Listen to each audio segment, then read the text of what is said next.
And joining me now is Mr. Dean Janes. He's the CEO of IMGG Incorporated, IMGG. Dean's been a while. It has, Don. Been at least a month or so, and I think since we last spoke, you've done a bunch of things. You've had a shareholders open house at your facility, and I understand that went very well. It did. But more recently and more importantly, you met with the FDA. Yeah, on Monday we had a meeting with the consultants and my consultants in the FDA, and you know, it's a really important meeting for us because, you know, to kind of give you an idea, most of the decision makers for our 510K were present. You know, it was about 6 of their people, you know, 6 on my side, including myself, of course. And, you know, we wanted to have an open dialogue, you know, especially about where we were missing the mark, you know, where I was missing the mark, and, you know, try to get some feedback. And it went really well.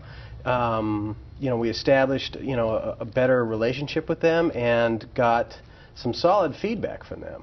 On top of which, you know, they were going over our imaging protocol, which is the meat of it. And, you know, we got, you know, some changes to that. I think we're going to go more towards live patient human imagery that we're going to provide, which is something we expected. We thought was maybe like, you know, a long shot, but was probably where the FDA was leaning. So we were prepared for that, and you know, we're going to be doing our study, and we came back from that with just a blueprint of how we can move forward now. And it's pretty exciting. We're all excited to get working on this project.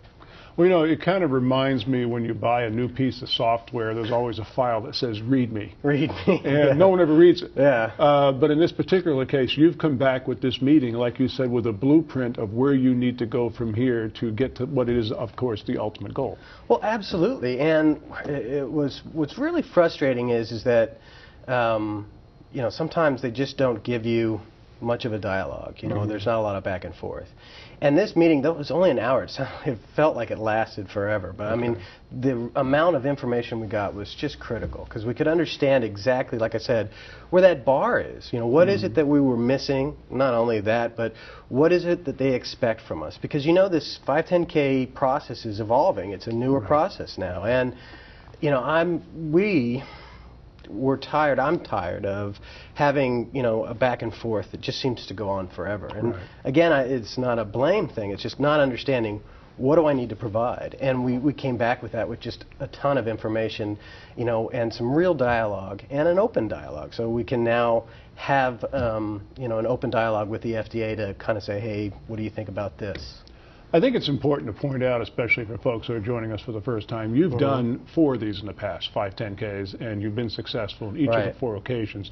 This one has had a hiccup now for about a couple of years. But again, as you mentioned, this process is not the same now as it was in the past when you did this 4 times successfully. Oh, right, and the entire industry knows that. I mean, you know, one of the things, you know, just so you, well, one of the things that came out of the meeting is that we are on the right path. It is a 510K. It was very explicit that this is a 510K product. But, you know, somewhat they were admitting to that it is an evolving process now. The 510K of yesterday is not even close to being the same as the 510K now. And that's good, bad, or indifferent. I'm not really making a judgment call on it. I just want to know what gets me the golden ticket, what gets me through that process. And you know, our consultants were really good at setting up this meeting and managing this meeting to really kind of get that out of them. And I think when we established at the onset, you know, that we wanted to have an open dialogue, it really worked to our benefit. And we came with that, a blueprint to now get to work and make this happen. So basically, as you said, you've got this blueprint, you have a better understanding with the FDA, they have a better understanding with IMGG. What is now the next step that the company has to take to continue to push this process forward?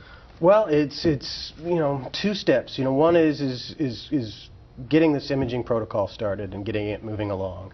You know, taking this mountain of information that we got from them, I don't want to say a mountain, but you know, it's not horrific, but getting the amount of information that we did from them, we're anxious to go back and massage our 510K, you know, our submission, to meet their requirements. They were very, very open and said, you know, we want to see more in this area, we want to see more in that area. And you know, it just, it was exciting once we got off, because now we knew, okay, great, this is the path, this is what we need to do.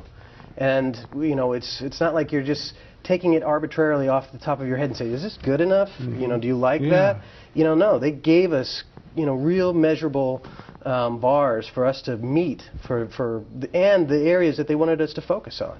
So when you go to the radiological convention in Chicago next month, you're going to be able to tell these people, well, we now know what hoops we have to jump through to get to the finish line. I mean, that's the message I guess you're going to take to Chicago. Well, absolutely, and from this day forward. I mean, it's really important, and I'm really excited about it because I don't think I've felt this way for a very long time, understanding what it is we need to provide.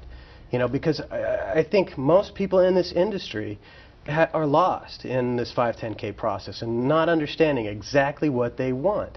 And that's why I was really excited about this meeting, and that's why it was so critical to have it before we even started doing a ton of the work in the background. I mean, we were working on parts of the projects, but you know, it didn't really make any sense to go in one direction and they say, oh, no, we really don't care about that, we want that. You know, so it was really good for us and the consultants to really have it, like I said, a blueprint, to understand exactly what it is that they wanted and where they wanted us to be specific in. Well, Dean, this is great news. I'm sure the audience appreciates it as well. Again, Imaging 3 IMGG. Please keep us posted as we continue to go along. I definitely will. It won't take a month this time. Okay. Thank you. Take care.